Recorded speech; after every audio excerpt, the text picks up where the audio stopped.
Welcome to the Chinese Lore Podcast, where I retell classic Chinese stories in English. This is episode 65 of Investiture of the Gods. Last time, we saw Jiang Ziya and company sack Sweet Dreams Pass. We then jumped over to join Flying Tiger in his siege on Green Dragon Pass.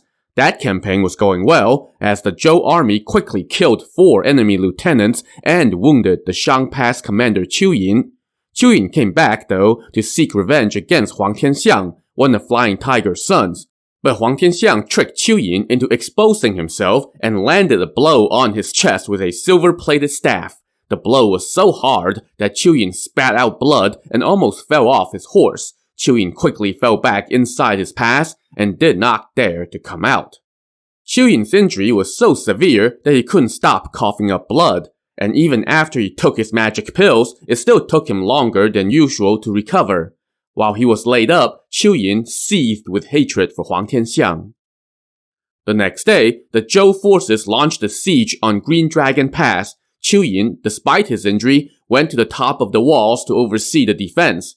Now, Green Dragon Pass was a major defensive checkpoint for the Shang Kingdom, so its walls were tall and thick, and its moat was deep, making it difficult to sack. The Zhou forces besieged the pass for 3 days in a row, but could not make any headway. Eventually, Flying Tiger pulled his forces back, and only then was Qiu Yin able to return to his office. As he sat there, Qiu Yin was filled with worries. Suddenly, he got word that his provisions officer, Cheni, had arrived. Cheni came in to report and asked how the fight had been going. Jiang Ziya sent a detachment of his army here to besiege the pass, Qiu Yin told him.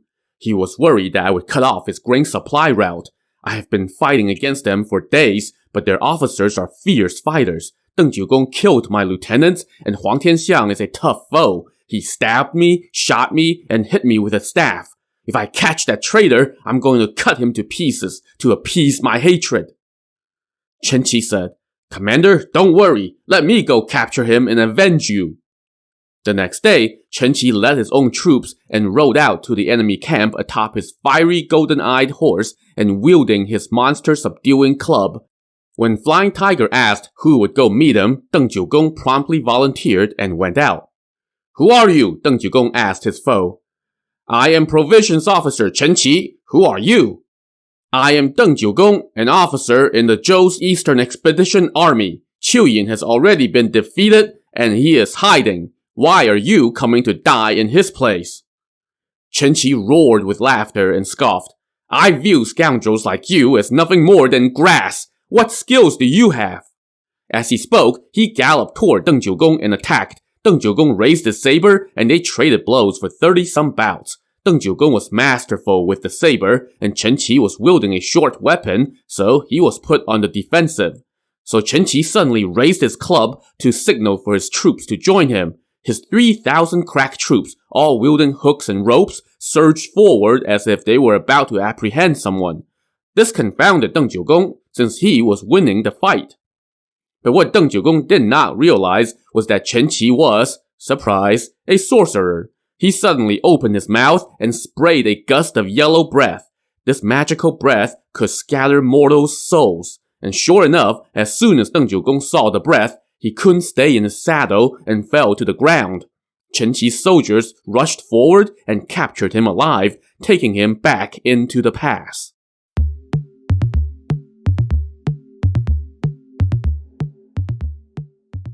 When Deng Jiugong came to, he found himself bound and hustled into the main hall, where Qiu Yin was seated. Deng Jiugong cursed aloud. "You scoundrels! You used sorcery to capture me! Even in death, I will not submit! Since I fell into your hands, there is only death for me. I couldn't eat your flesh or drink your blood in life, but I will haunt you as a ghost." Qiu Yin was irate and ordered his men to execute Deng Jiugong, which they promptly carried out.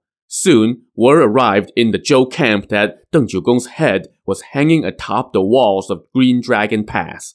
Flying Tiger was stunned and deeply saddened by the loss of a talented general. Meanwhile, after celebrating his victory, Cheni came back out the next day to demand battle again. This time, Tai Luan, Deng Jiugong's lieutenant, was enraged and asked for permission to go avenge his former commander. Flying Tiger gave him the okay, so Tai Luan rode out and started trading blows with Chen Qi without a word. After 20 bouts, Chen Qi again raised his club and signaled for his troops to charge forward. And again he opened his mouth, and again Tai Luan fell off his horse and was captured alive. This time though, Qiu Yin decided to hold off on the beheading. Instead, he had Tai Luan locked up for now, to be sent to the capital later once he had captured other Zhou generals. The next day, Chen Qi again went to demand battle. This time, Flying Tiger's 3 sons, Huang Tianlu, Huang Tianjue, and the aforementioned Huang Tianxiang, volunteered to answer the challenge, so Flying Tiger told them to be careful and sent them out. When the 3 brothers announced themselves to Chen Qi, he secretly rejoiced, thinking to himself, I was just looking to capture this family of traitors, and now they have offered themselves up. And so he didn't even bother with any verbal jousting and just charged right at the brothers, who raised their spears and took him on. Now, we know from the previous battles that Chen Qi wasn't actually that great a fighter, and before long, he took a stab in the right leg. Chen Qi now galloped away with Huang Tianlu hot in pursuit. But even though he was wounded, Chen Qi still could muster his sorcery, so he once again let loose his yellow breath, and Huang Tianlu promptly fell off his horse and got captured alive, whereupon Qiu Yin also had him locked up. The 2 remaining Huang brothers returned to the Zhou camp and told their father what happened, and Flying Tiger was further troubled.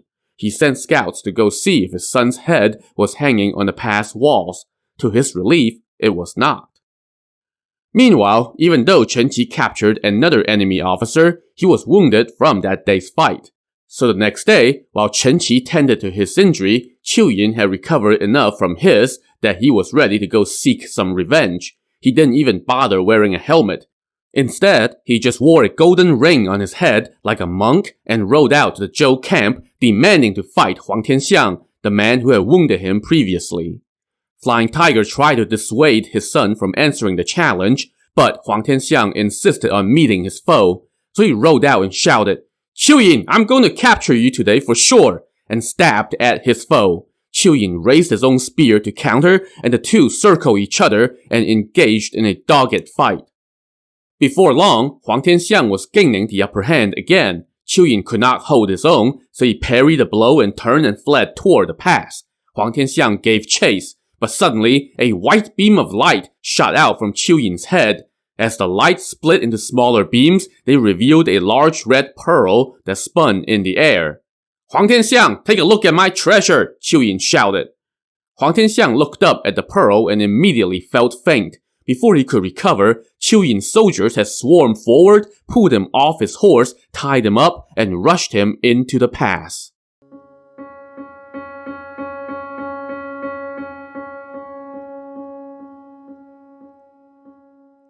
Qiu Yin now sat down in his main hall and ordered his men to bring in Huang Tianxiang, who had regained consciousness by now. Huang Tianxiang was fuming and shouted, Qiu Yin, you scum! You're not a real man, resorting to sorcery to beat me. My death matters little, and it will be in service of my country. When Commander Jiang arrives, you will end up in pieces. Since you have captured me, just kill me quickly. I will turn into a ghost and haunt you.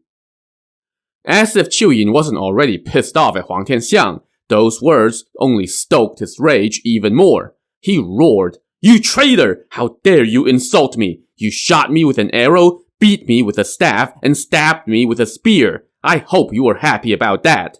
Now that you have been captured, instead of begging for your life, you are hurling insults? Huang Tianxiang glowered and roared back, Traitor! It kills me that I couldn't run my spear through your lungs, crush your skull with my staff, or put an arrow through your heart so as to demonstrate my loyalty. Since I was unfortunate enough to be captured, I expect to die. No need for all these words and putting on all this air. Qiu Yin was further incensed, and he now granted Huang Tianxiang's death wish. He barked to his men, Cut off his head first, and then hang his corpse from the command tower. Moments later, Flying Tiger saw a scout rush into his camp and report, Your 4th son was captured by Qiu Yin and beheaded. His corpse is hanging from the command tower. Flying Tiger let out a loud cry and collapsed to the ground. When his men helped him up, he wept aloud and lamented, "Of my 4 sons, I have already lost 3 of them before the martial king had even met up with the other nobles." With these recent setbacks, Flying Tiger now had no choice but to send an urgent dispatch to the main Zhou army at Sishui Pass, asking Jiang Ziya for help. When Jiang Ziya read the message, he was shocked. "What a pity to have lost Deng Jiugong and Huang Tianxiang," he exclaimed. As he mourned, he saw Deng Jiugong's daughter, Deng Chanyu, come into the tent in tears, asking for permission to go avenge her father. Jiang Ziya consented and sent Nezha to accompany her. Nezha was delighted with the assignment and immediately set off. Now, since he was traveling by his wind and fire wheels, he could go much faster, so he went on ahead while Deng Chanyu followed with the army. Nezha soon arrived at the Zhou camp in front of Green Dragon Pass. He went in to see Flying Tiger, who told him, "I came here on the commander's orders, but I lost several battles. My son was killed, and Deng Jiugong also lost his life to sorcery. I am waiting to answer for my failure. I am so glad that you're here." Nezha consoled him. "Your son was loyal and courageous. He sacrificed his life for the country, and his name will live on through the ages. So he did not squander all that you had taught him." The next day, Nezha went out to the foot of the pass to demand battle. There, he saw Huang Tianxiang's body still hanging from the command tower, and Nezha was enraged. "When I capture Qiu Yin, I will do the same to him," he fumed. He then shouted to the top of the walls, "Go tell Qiu Yin to go wash his neck and prepare to die." Now, Qiu Yin was feeling pretty cocky after his victory the other day, so he again came out dressed like a monk. He saw someone approaching atop a pair of flaming wheels, so he asked, "Are you Nezha?" "You scoundrel!" Nezha shot back. "Huang Tianxiang and you were enemies only because you each served the opposing side in a war. You could have just cut off his head. Why did you have to expose his body to the elements like this? When I capture you, I'm going to cut you to pieces and stuff your corpse into a wine jar to avenge him." And so Nezha raised his fiery spear and charged. Qiu Yin traded blows with him for about 30 exchanges and then turned and rode away. As Nezha pursued, Qiu Yin again pulled out his sorcery. He unleashed his red pearl and shouted, "Nezha, look at my treasure!" But of course, as we all know by now, these little low-level soul-scattering MacGuffins had no effect on Nezha since he was made of lotus. Nezha looked up, shrugged, and laughed. "You ignorant scoundrel, it's just a red pearl. So what if I looked at it?" Qiu Yin was stunned, and he had no choice but to come back and fight Nezha again. But Nezha now unleashed his universal ring, which struck Qiu Yin in the shoulder and broke a few bones. Qiu Yin fled while leaning on his saddle, just making it back inside his pass while Nezha returned to camp in victory. Meanwhile, back in the main Zhou camp outside Sishui Pass, the provisions officer Tu Xingsun arrived with the latest shipment of grain. After checking in, he looked around the command tent and did not see his wife Deng Chanyu. So he asked, and the officer Wu Ji told him, "Flying Tiger sent a request for reinforcements. His letter said that your father-in-law was killed in battle, so your wife went to avenge him." This grieved Tu Xingsun greatly. He quickly requested the assignment to escort the next shipment of provisions to Green Dragon Pass. After a few days, he arrived at the pass and went to see Flying Tiger, who told him, "Deng Jiugong was killed by sorcery. 2 of my sons were captured, and one of them, Huang Tianxiang, was executed and his body is being exposed on the command tower. Today, Nezha wounded Qiu Yin, but that scoundrel managed to get away." Tu Xingsun now suggested, "Tonight, let me go steal Huang Tianxiang's body so that he may be buried, and then tomorrow we will capture Qiu Yin and get revenge." When night rolled around, Tu Xingsun used his earth-traveling powers to sneak into the pass. He snuck around and found where Huang Tianlu and Tai Luan were being held prisoner. He waited until 9 p.m. and all was quiet, and then he approached them and whispered to Huang Tianlu, "Hey, don't worry, I'm here. We'll sack the pass soon." Recognizing Tu Xingsun's voice, Huang Tianlu was delighted and replied, "Hurry up." "Of course," Tu Xingsun said. He then snuck over to the command tower, cut down Huang Tianxiang's corpse, and lowered it outside the pass, whereupon one of Flying Tiger's sworn brothers recovered it. When Flying Tiger saw his son's remains, he again wept aloud, lamenting, "You were so young, and you have sacrificed yourself for the state. What a pity." He now ordered that the body be placed in a coffin. He then thought to himself, "Of my 4 sons, I have lost 3 of them already. Why don't I send my last son, Huang Tianjue, to escort his brother's remains back to Western Qi and have him stay there to tend to my father? That way, it ensures that our family line will go on, and it will also fulfill both my filial duties and my responsibility to the state." And so he sent his 3rd son back to Western Qi. Meanwhile, inside the pass, Qiu Yin got up the next day and was told that somebody had stolen Huang Tianxiang's body the night before. That news troubled Qiu Yin and enraged Chen Qi, who suggested, "Let me go out there and recapture his corpse so that you can get revenge." So Chen Qi rode out with his troops, and this time Tu Xingsun came out with his wife Deng Chanyu to face him. "You scoundrel," Tu Xingsun cursed. "You used sorcery to kill my father-in-law. I will have it out with you. I'm going to capture you to avenge him." Chen Qi, however, roared with mocking laughter. "You all are like dead wood. What can you accomplish? It would dirty my hand to kill you."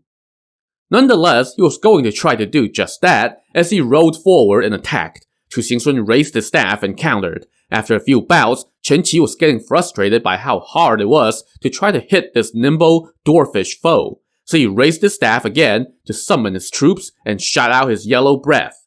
Tu Xingsun immediately fell to the ground and was captured. But while Chen Qi was busy tending to this, he forgot about Deng Chanyu. Seeing her husband get captured, she quickly hurled one of her trademark pebbles and struck him right in the mouth, bludgeoning his lips and knocking out a few teeth. Chen Qi turned and fled while covering his face, but before he got very far, he felt another pebble strike him, this time squarely in the back. So despite capturing Tu Xingsun, Chen Qi slinked back into the pass with a bloody lip.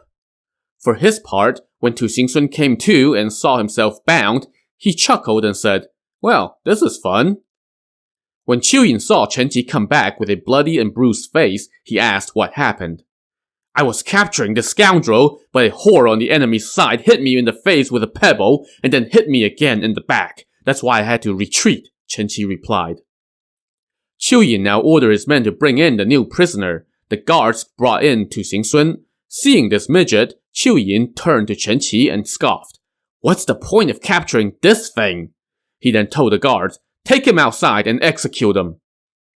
So the guards took Tu Xingsun to the top of the wall, but just as they were about to cut off his head, he twisted his body and disappeared without a trace. The guards were stunned, and so was Qiu Yin when they reported this to him. "The Zhou camp has such uncommon men in their ranks," he said. "No wonder all the previous campaigns against Western Qi had failed. This might be the man who stole Huang Tianxiang's body. Alert all our men to be on guard tonight." Meanwhile, Tu Xingsun returned to camp and was talking with Flying Tiger about how to sack the pass when word came that the number 3 provisions officer, Zheng Lun, had arrived. They summoned him in, and Zheng Lun paid his respects and said, "I have delivered the provisions as Commander Jiang ordered." "Thank you, General. This will be added to the record of merit," Flying Tiger said.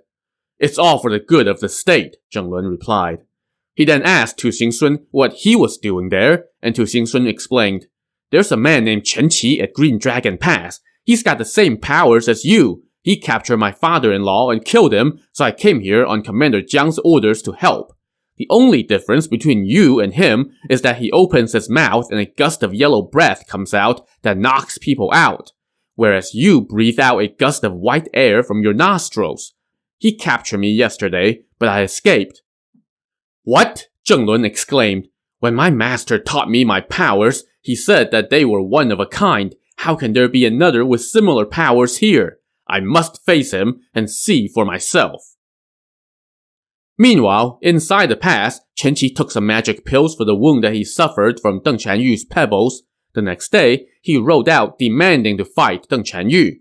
When scouts reported this to the command tent, Zheng Lun volunteered to go, but Flying Tiger said, "Your top priority is to deliver provisions, not to fight on the battlefield. I worry Commander Jiang would take exception to this." "As long as it serves the country, what harm could it do?" Zheng Lun retorted.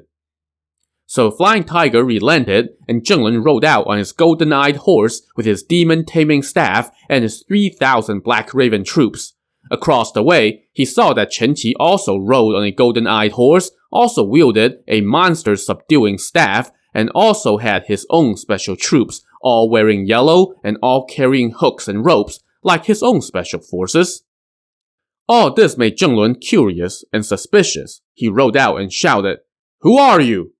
"I am Provisions Officer Cheni. Who are you?" "I am Provisions Officer Zheng Lun. I heard that you have special powers, so I came to face you." And with that, Zheng Lun charged and attacked, and Cheni countered. They were quite evenly matched, and they glowered and gnashed their teeth as they traded blows while Flying Tiger and company watched from under their banners. After this went on for a while, Zheng Lun thought to himself, if this man really does have powers, then I should stage a preemptive strike. So he suddenly pointed his staff skyward, and his Black Raven troops surged forward. Seeing this, Cheni did likewise, and his own troops also charged forward. And now, Zheng Lun shot out 2 beams of white light from his nostrils, while Cheni blew out a gust of yellow breath from his mouth. Simultaneously, both of them fell out of their saddles. So instead of trying to capture the enemy general, their respective troops just rescued their own guy, helped him back on his horse, and fell back. When Zheng Lun returned to camp, he was greeted with a chorus of mocking laughter from Tu Xingsun and others as they teased him. Zheng Lun sighed and said, "Turns out there's someone with powers like mine. I must duke it out with him tomorrow." Meanwhile, Cheni returned to the pass and informed his commander Qiu Yin about what happened. At the same time, Qiu Yin got word that Sweet Dreams Pass had fallen, and the news made him even more troubled. The next day, Zheng Lun came to the pass to demand battle, and Cheni went out to meet him and said, "Zheng Lun, let's both agree to not use our powers and just fight with our martial skills to see who is better." And so they went at it again, and again they were evenly matched. After a whole day of battle, they returned to their respective side without a winner. In the Zhou camp, Flying Tiger and his officers were again discussing how to sack the pass. Lotus Boy Nezha said, "Since Tu Xingsun is here as well, why don't I go into the pass first tonight, open the gates and lower the drawbridge? They will be caught off guard. That's the best way to sack the pass." Flying Tiger agreed, and so the operation was a go.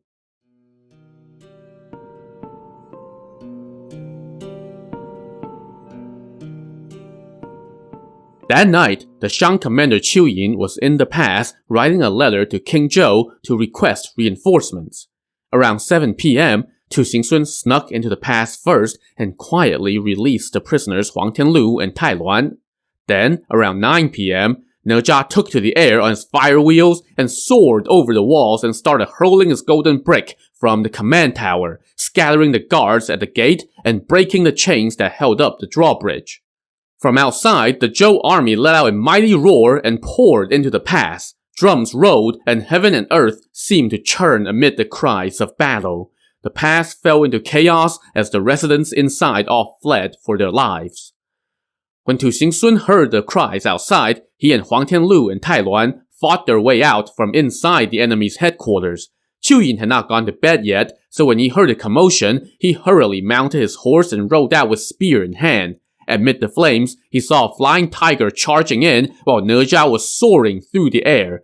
They and other Zhou officers surrounded Qiu Yin. At the same time, Flying Tiger's son Huang Tianlu charged out from inside Qiu Yin's own headquarters, while Tu Xingsun snuck in and swung his staff at Qiu Yin's horse's legs. All this was too much for Qiu Yin, and in a momentary lapse, he allowed Tu Xingsun's staff to strike his horse's leg. The horse's front legs gave out, sending Qiu Yin tumbling to the ground. Flying Tiger raised his spear to strike, but in the blink of an eye, Qiu Yin had vanished into the ground. Meanwhile, Zheng Lun charged into the city as well, and he ran smack dab into his doppelganger Cheni, and the two of them squared off again in the night. Soon, Zheng Lun was joined by his fellow officers. Nezha hurled his universal ring and struck Cheni on the arm. As Cheni staggered, Flying Tiger skewered him in the abdomen, killing him instantly. When morning came, Flying Tiger regrouped his forces and assessed the night's effort.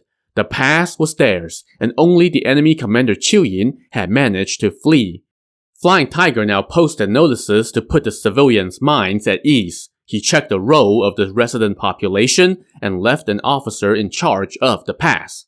All this done, he set out to rejoin the main Zhou army at Sishui Pass. Nezha went on ahead to announce the victory, while Tu Xingsun went back to escorting provisions. When Jiang Ziya received Nezha's report, he was delighted and told his officers, "I wanted to take those 2 passes first to protect my supply route.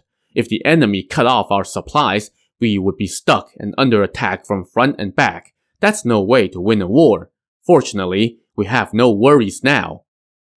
While everyone complimented his strategy, Flying Tiger arrived. Jiang Ziya congratulated him, but also lamented the loss of the officers Deng Jiugong and Huang Tianxiang.